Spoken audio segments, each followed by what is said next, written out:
अस्सलाम वालेकुम students. Next class आज जो हम पढ़ेंगे वो है शॉर्ट क्वेश्चंस जो हैं आपके चैप्टर नंबर 7 की एक्सरसाइज के। ठीक है, तो कोशिश करेंगे तो कंप्लीट करें उनको। तो चलिए स्टार्ट करते हैं हमारा आज का लेसन। क्वेश्चन नंबर 1 है define oxidation in terms of electrons, give an example. Oxidation को डिफाइन करना है आपने और साथ एक एग्जांपल देनी है। तो ये जितने भी एक्सरसाइज के क्वेश्चन हैं उन ऑलमोस्ट सब के आंसर्स जो है जब हमने चैप्टर्स पढ़ा था तो आप लोग इससे अवेयर होंगे तो बहुत आसानी होगी आपको अब इनको समझने में। सो इसका आंसर है oxidation is loss of electrons by an atom और an ion. For example sodium की एग्जांपल इसमें कोट की गई है। Na+ का मतलब है कि सोडियम जो है वो एक इलेक्ट्रॉन जो है वो लूज़ कर रहा है, +1e मतलब एक इलेक्ट्रॉन लूज़ हो रहा है। ठीक है, जहाँ पे लॉस ऑफ इलेक्ट्रॉन्स की बात हो रही हो तो जब हमने चैप्टर पढ़ा था मैंने आपको बताया था जहाँ पे लॉस ऑफ इलेक्ट्रॉन्स की बात हो रही हो तो वहाँ क्या मतलब है, उसका मतलब है कि वहाँ पर ऑक्सीडेशन हो रही है। ठीक है, इसी तरह क्वेश्चन नंबर 2 है हमारे पास define reduction in terms of loss और गेन ऑफ ऑक्सीजन और हाइड्रोजन, गिवन एग्जांपल। रिडक्शन को डिफाइन करना है किस लिहाज से कि लॉस या गेन ऑफ ऑक्सीजन और हाइड्रोजन के टर्म्स में। ठीक है, साथ एग्जांपल लेनी। Reduction is defined as addition of hydrogen. ठीक है, जहाँ पे अगर हम कहीं हाइड्रोजन की एडिशन करें या फिर ऑक्सीजन का रिमूवल हो। ठीक है, removal of oxygen during a chemical reaction, किसी भी केमिकल रिएक्शन के दौरान जब इनमें से कोई एक प्रोसेस हो, या तो हाइड्रोजन की एडिशन हो या फिर ऑक्सीजन की रिमूवल हो, तो इस प्रोसेस को हम क्या कहते हैं, रिडक्शन कहते हैं। ठीक है, इसकी ऑक्सीडेशन की भी और भी डेफिनेशन है और रिडक्शन की भी और भी डेफिनेशन है, लेकिन यहाँ पर जिस सेंस में हमसे क्वेश्चन किया जा रहा है उस सेंस में हमने आंसर देना है। फॉर एग्जांपल ऑक्सीडेशन में पूछा हुआ कि इन टर्म्स ऑफ इलेक्ट्रॉन्स। ठीक है, और रिडक्शन में पूछा हुआ इन टर्म्स ऑफ लॉस और गेन ऑफ ऑक्सीजन और हाइड्रोजन। ठीक है, तो इसी तरह हमने वो उसका उस हवाले से आंसर देना है। तो इसके एग्जांपल में आप देख सकते हैं कि जिंक ऑक्साइड हमने लिया, सो 2ZnO प्लस कार्बन। ठीक है, तो हमारे पास प्रोडक्ट क्या बन रहा है, 2Zn प्लस CO2। अब इसमें हमने क्या सीखा कि ये कैसे है जी, रिडक्शन कैसे है। So in this reaction zinc oxide release oxygen, it is reduction. So ZnO में से जो है वो ऑक्सीजन जो है वो रिलीज हो रहा है। ठीक है, सो जहाँ पे हमने ऊपर क्वेश्चन भी इसी सेंस में किया, तो जहाँ पे ऑक्सीजन रिलीज हो रहा है तो इसका मतलब है कि यहाँ पे रिडक्शन हो रही है। इसी तरह H2S प्लस Cl2 हमारे पास रिएक्टेंट में, तो प्रोडक्ट में हमारे पास क्या बन रहा है, S प्लस 2HCl। इसमें क्या हो रहा है, इन दिस रिएक्शन क्लोरीन जो है वो एक्सेप्ट कर रहा है हाइड्रोजन को। ठीक है, अब यहाँ से एक जो है वो उधर चला गया, वो एक्सेप्ट कर रहा है, इट इज़ रिडक्शन। ठीक है, क्वेश्चन नंबर 3 है हमारे पास, what is the difference between valency and oxidation state. तो ये भी आप लोग पढ़ चुके हैं बहुत अच्छे तरीके से। Oxidation number is the apparent charge assigned to an atom of an element in the molecule और in an ion. Assigning oxidation numbers, the sign precedes the number, it is written as +2। और valency क्या है जी, the apparent charge on an atom, ion और molecule which is called valency. यानी कि किसी भी एटम पर, आयन पर या मॉलिक्यूल पर अपीरेंट चार्ज जो है उसको हम वैलेंसी कहते हैं। Is written as the sign followed by the number that is 2+। यानी कि ऑक्सीडेशन स्टेट जो है वो हम डिजिट से पहले शो करवाई हुई हमने, जबकि वैलेंसी क्या है, वो जो साइन है वो हमने पहले डिजिट लिखा है उसके बाद। ठीक है, तो ये डिफरेंस जो है ये याद रखिए। नेक्स्ट क्वेश्चन नंबर 4 है हमारे पास।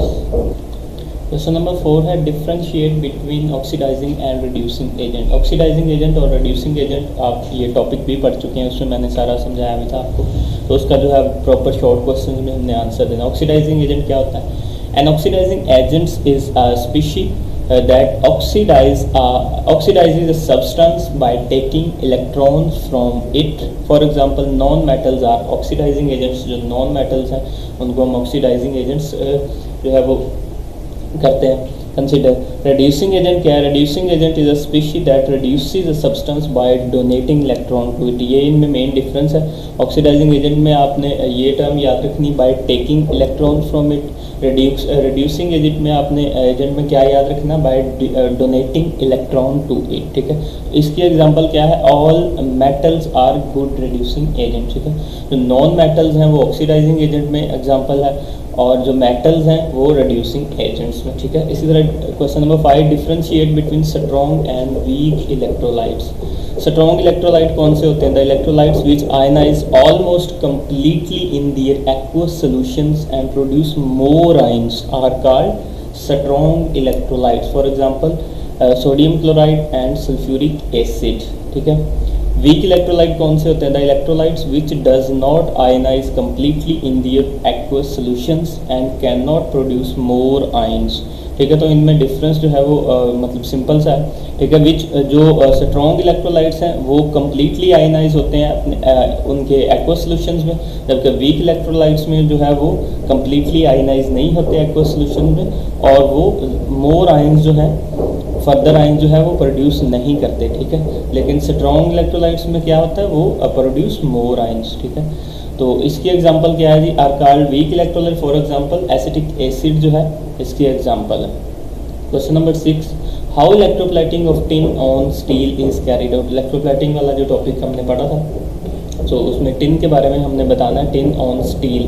ठीक है, तो इसका आंसर है usually steel is electroplated with tin in cell. Cathode is made up of steel. ये बताया गया कि जो उसमें है सेल में कैथोड जो है वो किसका बना होता है? स्टील का, और एनोड जो है वो बना होता है टिन का। ठीक है, and salt of tin used as electrolyte. जो टिन का जो साल्ट होता है वो इलेक्ट्रोलाइट के तौर पर यूज़ किया जाता है। व्हेन करंट इज पास्ड, जब करंट गुजारा जाता है, then tin ions present in the solution are reduced and deposit on steel. ठीक है, तो ये उसका आंसर है। Question number 7, why steel is plated with nickel before the electroplating of chromium. So इसका मतलब है chromium does not adhere well on steel surface. ठीक है, ये मैंने आपको बताया था जब हमने ये टॉपिक पढ़ा था, क्रोमियम जो है वो अच्छी तरह से नहीं स्टे कर पाता स्टील सरफेस पे। ठीक है, उसकी रीज़न क्या होती है? Because moisture is pass through it. ठीक है, नमी की वजह से, and chromium is stripped off. So steel is plated first with nickel and copper. तो स्टील जो है वो पहले किया जाता है निकल और कॉपर के साथ। After this process chromium deposit over steel more strongly. This type of electroplating resist corrosion and gives a bright silvery appearance to the steel. Number 8, how can you explain that following reaction is oxidation in terms of increase of oxidation number। ठीक है, यहाँ पर हम देखते हैं the aluminium की example है। ठीक है, ये उन्होंने दिया हुआ कि एल्यूमिनियम जिसकी जो है ऑक्सीडेशन स्टेट 0 है, तो रिएक्टेंट में तो प्रोडक्ट में अगर वो 3 जो है वो इलेक्ट्रॉन लूज़ कर +3 इलेक्ट्रॉन लूज़ कर रहा है तो उसकी जो है वो कैसे होगा? Is oxidation in terms of increase of oxidation number. ठीक है, तो इसको पढ़ते हैं। The loss of electron by an atom और आयन इज कॉल्ड ऑक्सीडेशन। ये बात हम पहले भी पढ़ चुके हैं। ठीक है, by losing electron oxidation number is increase. ठीक है, इलेक्ट्रॉन लूज करने से ऑक्सीडेशन नंबर जो है क्या करता है? इंक्रीज करता है। For example aluminium oxidation state 0, product में क्या हो रहा है? एल्यूमिनियम 3 इलेक्ट्रॉन लूज कर रहा है +3e। अब इसका क्या मतलब है? इस रिएक्शन में क्या हो रहा है? इन this reaction the oxidation state of aluminium was 0। Aluminium की जो ऑक्सीडेशन स्टेट है वो 0 थी। व्हेन एल्यूमिनियम लॉस 3 इलेक्ट्रॉन, जब उसने 3 इलेक्ट्रॉन जो है वो लॉस किए, so its oxidation number is +3। ठीक है, जब उसने 3 इलेक्ट्रॉन लूज कर दिए तो उसका ऑक्सीडेशन नंबर क्या हो गया? +3 हो गया। ठीक है, तो इसी तरह सो इट इज़ ऑक्सीडेशन। ठीक है, तो इसको ऑक्सीडेशन कहते हैं हम। ठीक है, जो ऊपर आपके क्वेश्चन के अकॉर्डिंग जो है ये आपका जो है वो प्रॉपर आंसर बनता है। ठीक है, तो ये जो है इस वीडियो में ये इतने ही क्वेश्चन हम पढ़ेंगे, तो बाकी जो डिस्कस करते हैं हम नेक्स्ट वीडियो में। आई होप कि यहाँ तक आप लोगों को क्लियर हो गए होंगे सारे क्वेश्चंस।